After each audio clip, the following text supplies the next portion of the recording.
विधानसभा को एक संदेश दे रहे हैं और आज भी प्रेस कॉन्फ्रेंस आपके द्वारा रखा गया है, क्या मकसद है? सबसे पहले तो आप जितने भी मीडिया साथी आए आप सभी को मेरा बहुत बहुत धन्यवाद कि आप आए और अपना समय और मेरी बातों को मीडिया के माध्यम से बनियापुर और छपरा जिले के तमाम लोगों तक पहुंचा रहे हैं, उसके लिए आप सभी को बहुत बहुत धन्यवाद। देखिए, आज प्रेस कॉन्फ्रेंस बुलाने का मकसद मेरा है कि इसके पहले जो हम लोग का बातचीत हुआ था चुनाव लड़ने, तो मैं अभी बनियापुर विधानसभा के लगभग सारे पंचायतों का मैंने दौरा किया है और ये आपके माध्यम से मैं बताना चाहता हूँ कि जैसे रामधनाव पंचायत हो जाए, कराप पंचायत हो जाए, मानोपाली पंचायत हो जाए, सतुआ पंचायत हो जाए, साबुद्दीन बिट्टी पंचायत हो जाए, आपका जजौली दुर्गौली हो जाए, हरपुर जान हो जाए, मसरक हनुमानगंज हो जाए, तमाम गाँव में और तमाम पंचायतों में मैंने जनसंपर्क अभियान किया है और बनियापुर विधानसभा के तमाम नौजवान युवा, सारे दबे कुचले पिछड़े समाज के लोग, SC ST समाज के लोग, महिलाएं, नौजवान हर तरह से मेरा समर्थन कर रहे हैं और मजबूती से मुझे आगे बढ़ने के लिए वो लोग प्रेरित कर रहे हैं। तो ये आप सभी के माध्यम से बताना मैं चाहता हूँ कि चुनाव जो में हम लोग लड़ने जा रहे हैं वो बहुत मजबूती के साथ लड़ेंगे। जो टिकट लेके भी आ रहे हैं तो आपको देखने को मिलेगा आने वाले चुनाव में कि हम लोग उनसे भी ज़्यादा मजबूती से चुनाव लड़ेंगे। वो इसलिए कि वो टिकट पटना से लेके आ रहे हैं, लेकिन यहाँ जो जनता है वो कहीं ना कहीं मुझे टिकट देने का काम कर रही है। इसलिए मैं कहना चाहता हूँ कि आने वाले समय में मजबूती से हम लोग चुनाव लड़ेंगे और पिछड़ा का बेटा और कुशवाहा का बेटा मजबूती से यहाँ विधायक बनेगा और सबको मिला जुला के काम करेगा। रवि प्रकाश कुशवाहा का आज ऐलान कर रहे हैं कि निर्दलीय आप चुनाव लड़ रहे हैं इस बार। देखिए, कहने का मतलब है कि टिकट तो पटना से लोग लेके आते हैं, जनता जिसको टिकट देती है वही ना विधायक बनता है। तो हम तो जनता हमको टिकट अगर देने के लिए तैयार है, जो गाँव में घूमा सैकड़ों गाँव में मैं गया हूँ, मैं नाम भी आपको बताया हूँ। जनता अगर हमको टिकट देती है तो मुझे और किसी टिकट की विशेष जरूरत नहीं। इतने सारे पंचायतों में आपने घूमा है, सबका नाम आपको याद है लगभग। क्या समस्या, सबसे बड़ी समस्या क्या देखने को मिली है? देखिए, मैं तो देख रहा हूँ कि कुछ लोग अपने आप को दबंग कहते हैं, उन लोग का कब्जा है और जो आम गरीब गुरबा लोग हैं, जैसे कि आप चले जाइए बहुत सारे गांव में चले जाइए जो SC ST के लोग हैं, ठीक है ना, उनको मैं देख रहा हूँ कि मूलभूत सुविधाएं ही आज तक नहीं मिल पा रही। जो आने वाले समय में जब मैं घूमूंगा उस गांव में जाऊंगा और आपको बुलाऊंगा और दिखाऊंगा कि जो लोग कहता है कि पूरा विकास एकदम पूरा बह रहा है, वो उस गांव में दिखाऊंगा आपको, पूरा मीडिया को, तो आपको समझ में आएगा। आने वाले समय में इसको हम लोग दिखाएंगे।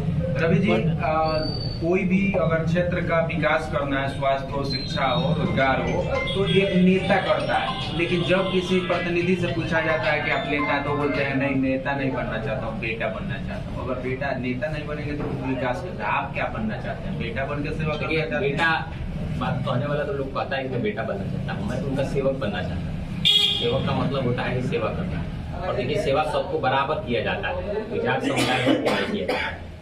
तो मैं आने वाले समय में अगर यहाँ की जनता मुझे मजबूत करती है तो जात समुदाय देखती नहीं, जो भी गरीब तबके लोग हैं, जो भी दबे कुचले लोग हैं, जो भी के लोग हैं, जो भी माइनॉरिटी के लोग हैं, जो भी पिछड़े समाज के लोग हैं, सबका मजबूती से हम लोग जो चीज चाहिए उसके हिसाब से हम लोग काम करेंगे। सर, आपने कहा कि बनियापुर में क्षेत्र में हम जा रहे हैं तो दबंग लोग हैं, कौन ऐसा दबंग है? किस क्षेत्र में कैसा दबंग? सर, हम दबंग कहाँ किसी को बोले हैं? मैंने दबंग जो यहाँ का विधायक लोग अपने आप को दबंग समझता है, तो न्यूज में दिखाता है, आप ही लोग मीडिया के माध्यम से दिखाते हैं दबंग बाहुबली। हम तो कहना चाहते हैं कि भाई दबंग का मतलब क्या होता है? आप तो अगर विधायक बने तो आपको तो सेवा करना चाहिए कहीं ना कहीं। तो मेरे ये कहने का मतलब है कि जो दबंग बनता है, अब देखिए अब जो समय है वो राजपाट का नहीं है। मैं तो देख रहा हूँ यहाँ जो भी टिकट के दावेदारी में लोग हैं, किसी के पिता विधायक रहे हैं, किसी के चाचा विधायक रहे हैं, ठीक है, वो लोग दावेदारी कर रहा है। वो लोग चाहता है कि मेरे पिताजी भी राजा थे, हम भी राजा बने, लेकिन अब वो सब राजतंत्र खत्म हो गया है।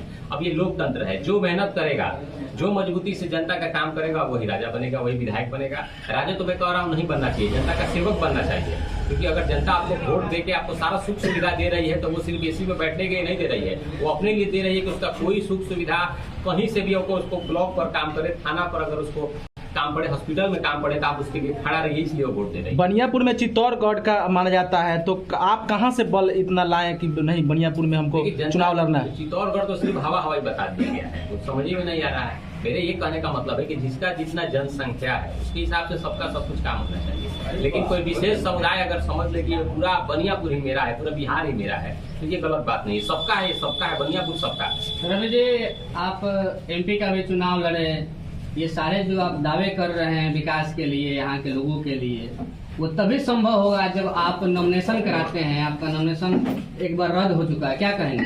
देखिए, नामांकन लोकसभा चुनाव में तो मैंने किया था और यहाँ के तमाम जो भी लोग मेरा मनोबल बढ़ाए थे, वही मनोबल बढ़ा हुआ है कि मैं विधानसभा की तैयारी कर रहा हूँ। बात सही है।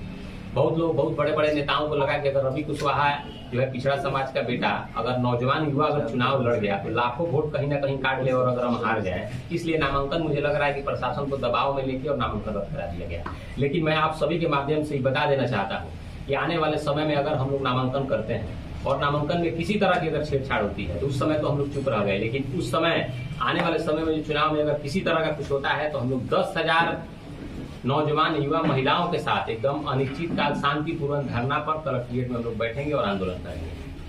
देखिए रवि जी,